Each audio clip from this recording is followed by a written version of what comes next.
In the opening scene of the movie PS, we see Louise getting ready for the day's work. Louise is a 39-year-old divorcee that works in the admissions office of Columbia University. After doing some things at work, she chats with Peter, her ex-husband who is also a staff member at Columbia University, during their break. Peter makes a little joke about her counting calories while she's eating. They get to know each other's weekend plans. Peter has a conference in Oregon, while Louise plans to do her manicure on Sunday. Louise is unhappy to know Peter had breakfast earlier that day with her brother Sammy so he could help him invest some money. She's unhappy with Peter having breakfast with Sammy, knowing full well that he's an addict, but Peter proves his point by saying that Sammy is already in recovery. Louise thinks there are other ways for Peter to get money and do the many things he claims he wants to do, instead of giving her brother his money to invest. After a few seconds of silence, Louise asks Peter to rate their marriage, and he believes their 10 years of marriage was at least better than most marriages. Louise agrees, since Peter is her best friend, despite the ups and downs. Back at her office, Louise receives a call from her friend Missy complaining to her about her husband's latest attitude towards her. Since her husband has made her feel invisible because he's embarking on a new project, Missy has decided to start hitting on the pool boy, and has also written a flirty note to her old flame Greg, which she'll have her husband send. Missy sees it as a way to let her husband know that she can go out to find what she needs but isn't getting from him. It appears Louise's marriage was better than most after all. Louise is about to head out of the office when she notices an application letter on the floor. When she picks it up, she recognizes the name, F. Scott Feinstadt, on the envelope, and is shocked. Sitting down, she picks out a cigarette to smoke as a way of calming down. Noticing that the application does not have attachment slides, Louise thinks it's a good opportunity to meet with the applicant, and be sure he's not who she thinks he is. When she calls and states her reason for calling, he apologizes and promises to post them the next day. Louise quickly informs him that she has scheduled an interview with him, and he should bring the slides along. Scott is confused about the interview, because he knows it's not required, but Louise persuades him that to be taken seriously, he should attend the interview. After scheduling the interview date for Monday at 12:30, they end their call. We'll soon get to know her reason for this. Going to her parents' house, Louise meets her mom in the kitchen cooking, and wonders what the occasion could be. Well, it's because Sammy is coming over. At this point, Louise's mood dampens and she goes off to her room. When she turns to go, her mom asks about Peter, and she reminds her again that she and Peter are divorced. Coming back down after going through some of her old stuff, Louise meets her mom and Sammy in the kitchen. Sammy notices the bag Louise is carrying and asks about it, and she claims it's some of her clothes. Louise then asks her mom about the Feinstadts, and if they had any relatives. It turns out that the name F. Scott Feinstadt, that she saw on the application letter earlier that day, is the exact name of her high school boyfriend who passed away in a car crash. Her mom informs her that the Feinstadts retired to Florida and that it's just the two of them, he and his mom Rachel. It's another day at work, and Louise is still bothered about the name she saw in the application letter. She calls Missy to ask her a few things about Scott. Sitting down and facing the window, thinking of the next things to do, someone storms into Louise's office. It's F. Scott, whose application she received. After talking for a while and noticing some similarities between this Scott and her high school Scott, she tells him to show his slides. While he's arranging it, Peter knocks on the door and asks if they could meet at her place later that night. After coming to an agreement, he leaves. After arranging the slides, Scott calls Louise to take a look. While she's at it, the way she's looking at the slides makes Scott feel like they're not good enough. When she's done looking at the slides, she gives her remark and wants him to ask her any questions he may have. But he claims not to have any, then he leaves the office. Not pleased with the way Scott left her office, Louise goes after him. She then offers to tell him everything he needs to know about the school, and he agrees. So she takes him to her house. At the house, Louise goes to get a drink for her and Scott. When she comes back, he's there staring at a painting on the wall, and they talk a bit about it. Settling down to the wine Louise brought, Scott asks her if anyone has ever painted her portrait. But it's been a long time. Scott wants to paint a portrait of her, and Louise is shocked. Scott takes her hand, and begins to run lines through her hand and up to her shoulder and then chest. Louise just sits there, speechless. When they can't resist the urge any longer, they kiss. Scott is quite confused at the way everything is happening, and asks Louise if it's okay, and she agrees. After getting laid, Scott is scared that what just happened between both of them will hurt his chances of admission. At the sound of her work, she remembers, and thinks it's time for her to get back. Scott offers to take her on a proper date the next night, and she's happy with it. He borrows Louise's phone to call his mom, so her mind will be at rest about the unusual interview. After Scott gets off the phone with his mom, he asks to use the shower. Before Scott goes into the bathroom, Louise makes him promise her that he'll see her the next night, as they planned earlier. When Louise gets back to the office, one of her colleagues notices she changed her clothes from what she had on earlier that day. On getting into her office, she goes to take another look at the slides, and while she's doing that, Missy calls her. Missy has been calling her when she wasn't around, and Louise claims she took a long break. Missy gives her the news that Greg, to whom she sent a flirty note, called her earlier that morning and invited her to a hotel for an afternoon of hot nostalgic sex. Missy proudly informs Louise that she agreed to his invitation. At this point, Missy is already on her way to meet Greg in an SUV, and she sounds very excited. She's 2 blocks from the hotel, but she has turned back and is driving back home. Her reason is because the last time Greg saw her naked was quite a long time ago. She was 22 and was still perfect as a girl, but now she's a housewife that has given birth to twins, and she's very sure that the way she is now is not what Greg will be expecting. Missy guesses from the way Louise sounds on the phone that she's getting laid, but Louise acts like she has no idea what Missy is talking about.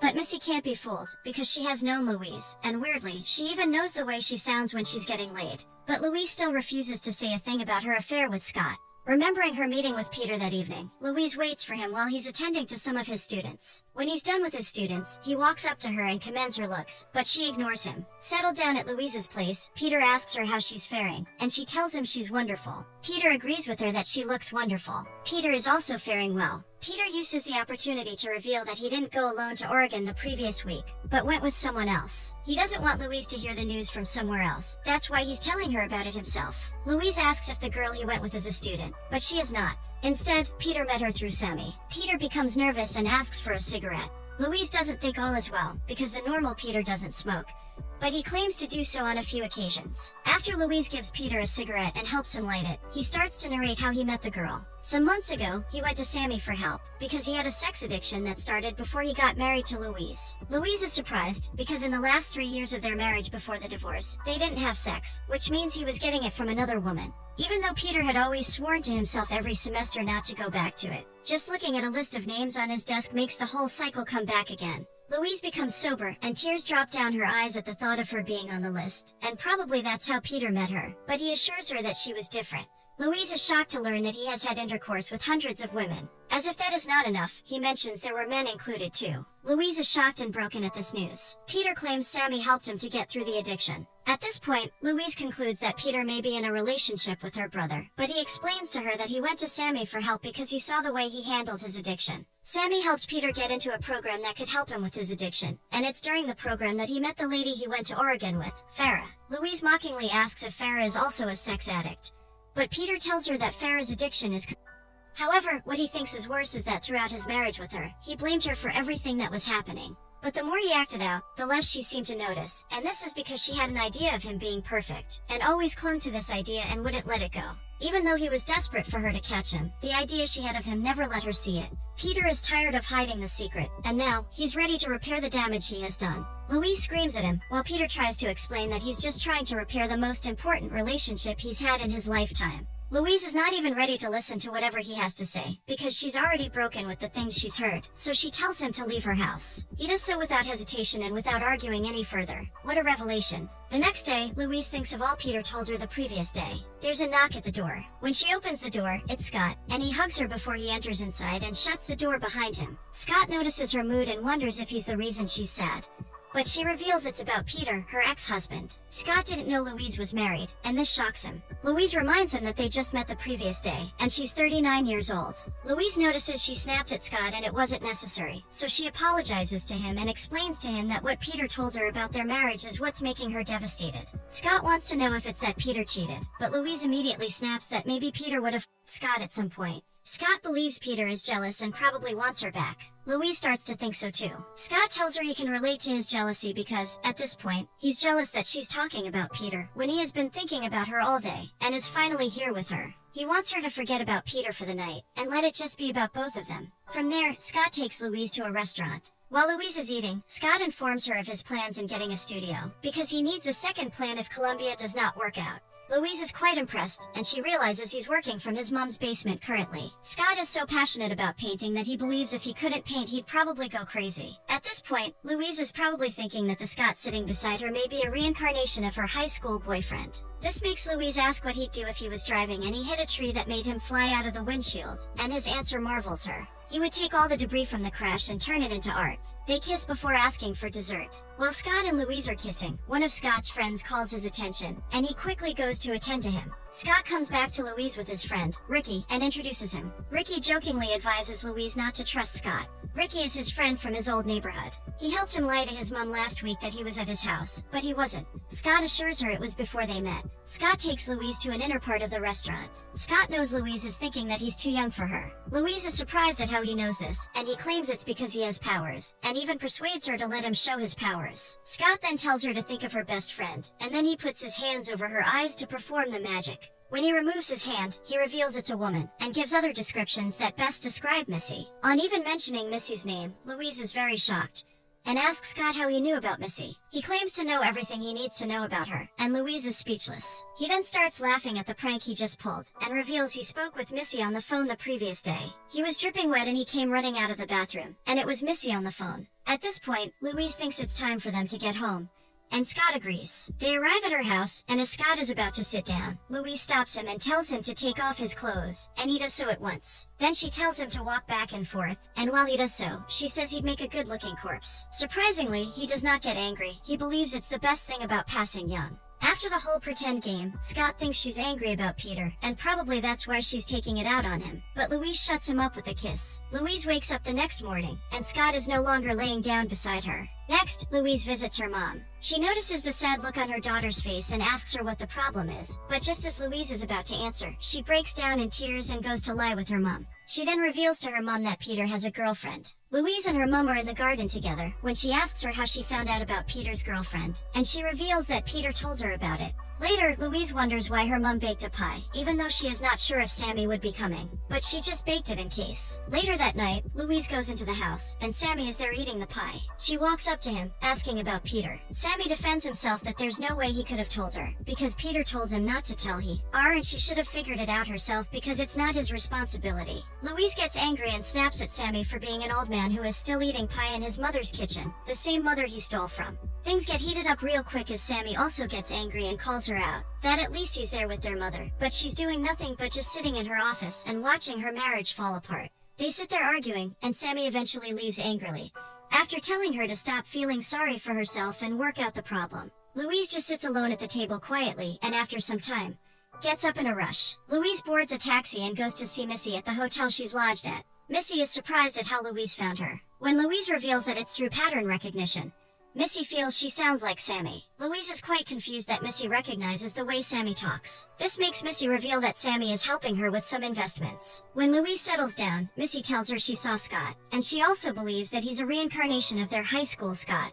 While they smoke, Louise confirms Scott's story of the day she called her home line and Scott picked up the phone. The words he was saying, the sound of his voice, and the way he was making her feel was just like their high school Scott. He made her feel like the real person she is. Since Louise didn't want to tell her everything about Scott, she did her search by herself and rang him over at Ricky's. Meanwhile, Louise didn't want to tell Missy anything about Scott because she knew she'd try to steal him, just like she did with Scott when they were in high school. Louise is shocked that Missy even knows Ricky. Missy had gotten Scott's mom's number from the phone book and called her, pretending she was from Columbia University, and after getting to him, she invited him for brunch and they had a blast. Scott was full of questions about Louise. Louise is relieved that Missy did not mention their high school Scott. Missy proudly claims that she made a little progress, because at least she touched Scott. At this point, it's as if Louise can't take it any longer, so she goes into the bathroom to ease herself, and she sees Ricky's address on a piece of paper. She picks it up before Missy rushes inside the bathroom. Missy advises Louise to calm down, and at least remember that they both love the high school Scott.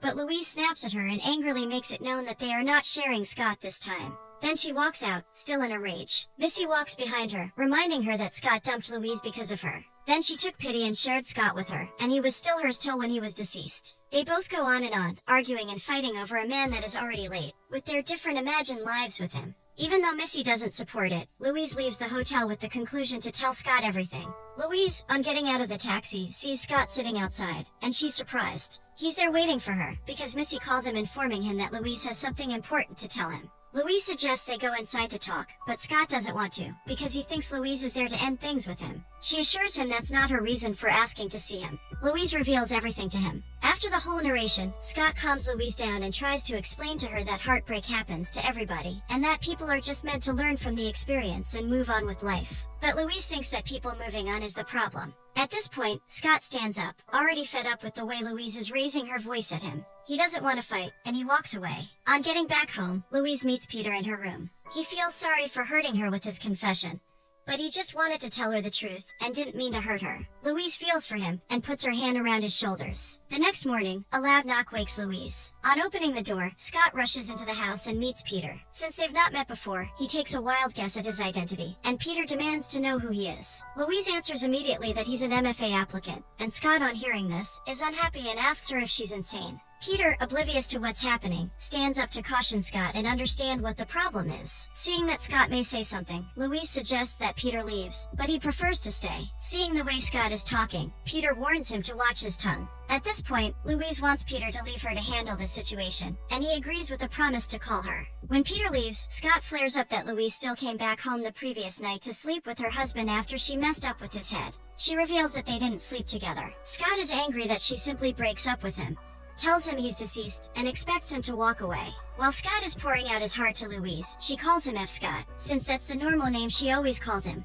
But he tells her his name is Francis Scott Fainstead, and people call him Fran. But he wrote F. Scott on the application because he thought it was cool. With anger, Scott mocks the mother and child painting that Louise's high school boyfriend gave to her, and he heads towards the door, but Louise goes after him and pulls him back in. He couldn't sleep the previous night because he was trying to wrap his head around all she told him, so he went and saw Missy. He does not reveal what happened between him and Missy, but just bids her farewell and leaves. An angry Louise goes to confront Missy about what happened between her and Scott. Missy bluntly tells Louise without mincing words that she and Scott had sex. Louise is not shocked, but sad that her so-called high school best friend is always stabbing her in the back, so she demands to know why Missy did what she did. Missy boldly claims she did it with Scott because she had him. After arguing about who said terrible things to whom the previous night, Missy leaves angrily. Louise has decided to put her life in order and face the right things that matter, so she calls Sammy to make up with him. Louise also meets up with Peter. Peter had been worried about Scott in Louise's house that day and wanted to call the police, but he let her handle it since she said she could. Peter walks towards Louise and stands by her side. Louise reveals that their relationship is never going to work. Although Peter doesn't think it'll happen that way if they love each other, Louise on the other hand believes that even with love for each other, their relationship is just never going to work out. After leaving Peter, Louise goes to the room where Scott's slides are displayed for assessment. She then invites Scott, who she now calls Fran, to her office and hands him his approved letter of application. At first, Scott thinks that Louise did it for him, but she reveals that his works are beautiful, and that's what paved the way for him. Happily, he thanks her genuinely. They both leave the office. While they're both speechless and confused about what to say, Scott gives Louise a peck, but she on the other hand goes in with a full kiss. Scott is happy, telling her he'll see her later, but instead, she tells him she knows where to find him. Then they go their separate ways. Could this be the beginning of a love tale? Will their love last despite their age difference? Only time will tell.